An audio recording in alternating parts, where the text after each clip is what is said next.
Electrocast. E aí, então, aproveitando, né, que a doutora Paula tem esse trabalho, essa pesquisa, né, Paula? E existem vários recursos da eletroterapia. Você até falou aí um pouquinho do seu trabalho de pesquisa, que eu já estou aqui sonhando, né, para ler esse trabalho seu. Mas quais os recursos que se tem em mão para o tratamento do lipedema em relação à eletroterapia? E quais os que trariam mais resultados na sua experiência? O que eu faço, inclusive, no consultório com as minhas pacientes é reduzir essa inflamação. Então, o básico que todo mundo tem, quem trabalha com estética, principalmente corporal, tem, é ultrassom, né? Então, muita gente coloca o ultrassom ainda como um vilão. É que, infelizmente, muitos profissionais não conseguem adequar os efeitos fisiológicos que o ultrassom vai desencadear através... parâmetros, exato, né, para então, cada disfunção. Exato. Modo contínuo, Perfeitamente. Você trabalhar quanto uma potência Isso. mais alta, Então, uma eu já potência digo mais para baixa. vocês, gente, o ultrassom, tanto para o tratamento de lipedema quanto para o tratamento de fibroedema geloide, a gente pode usar o modo pulsado e o modo contínuo. Basta a gente saber em que qual momento, né? Exatamente. Em que local, o que está acontecendo na fisiopatologia daquela afecção estética, pensando no FEG ou da própria patologia do lipedema, para que a gente consiga selecionar. A fotobiomodulação também é algo que a gente, embora não seja eletroterapia, entra também, né, no nosso know-how ali de tratamento.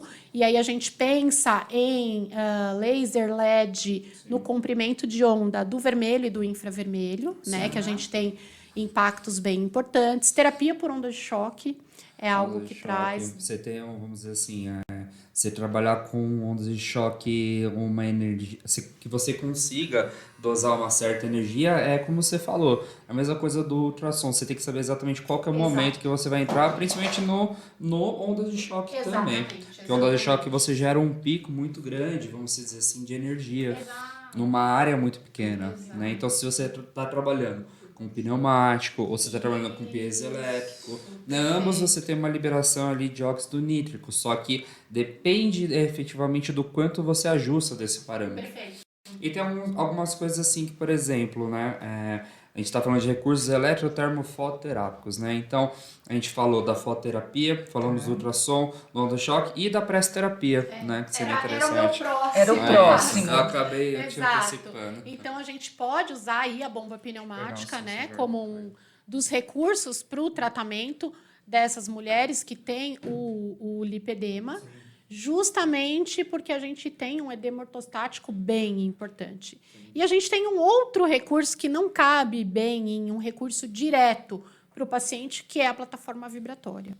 Então, a plataforma vibratória é um dos recursos que se tem pensado, se tem discutido para o tratamento das mulheres que têm tanto lipedema quanto os pacientes, aí a gente fala em homens e mulheres que têm linfedema, e as mulheres também que são acometidas aí pelo FEG. Eu acho que aproveitando, você falou a gente falando da pressoterapia e da plataforma vibratória, vamos falar da presso. A gente está falando de pessoas que têm um perímetro muito grande. Exato. Né? Então, a pressoterapia seria interessante ela ter realmente... aí vai a pergunta para você, né? Ajuste de velcro para tentar ajustar o perímetro.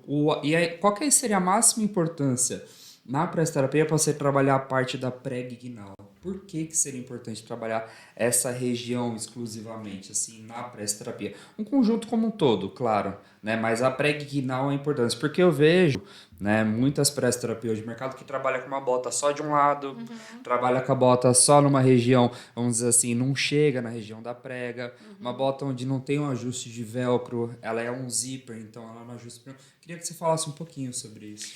Primeiro, o ajuste de velcro ele é importantíssimo porque nós temos membros de vários volumes, né? Esse é um ponto focal.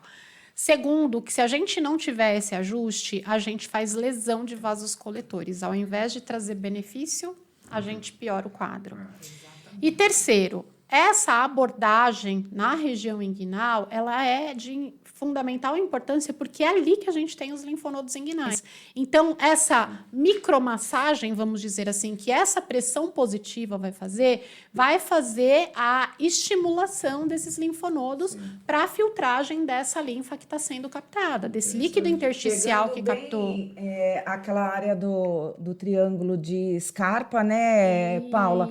Para poder fazer a drenagem, né? Exatamente. E eu acho que isso é super importante. Eu queria voltar um pouquinho só na questão, em duas partes da eletroterapia, que eu acho que é importante o público saber, né?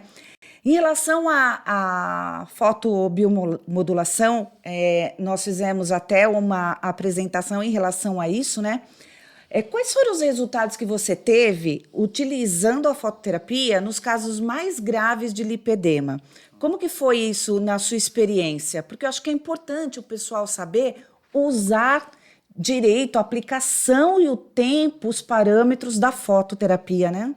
Pensando, então, tanto no comprimento de onda do vermelho quanto do infravermelho. Então, a gente vai ter ali uma reorganização de tecido conjuntivo, quando a gente tem um processo de fibrose, de aderência de tecido, assim como também, quando a gente trabalha com o infravermelho, de uma estimulação para a contração dos linfangions. Então, como o infravermelho atua de forma mais profunda e os vasos coletores estão ali entre músculos e ossos, com essa abordagem, a gente trabalha tanto tecido superficial quanto tecidos profundos.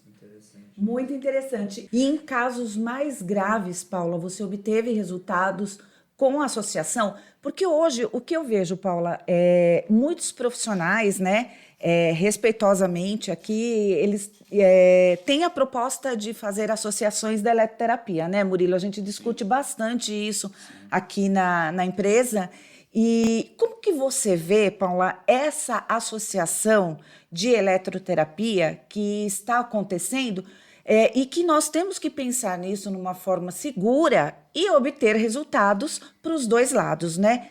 Tanto para a fisioterapia como para a área estética. Você podia falar um pouquinho para a gente disso? Eu sou a favor da junção de recursos, não acredito em monoterapias, né? Mas eu sempre digo, para que a gente consiga associar recursos, a gente precisa dominar mecanismo de ação e efeito fisiológico. Então, o que esse recurso vai proporcionar para esse tecido para desencadear o resultado que eu quero. Então, muitas vezes a gente vê associações que não fazem sentido, porque ambas associações têm o mesmo objetivo.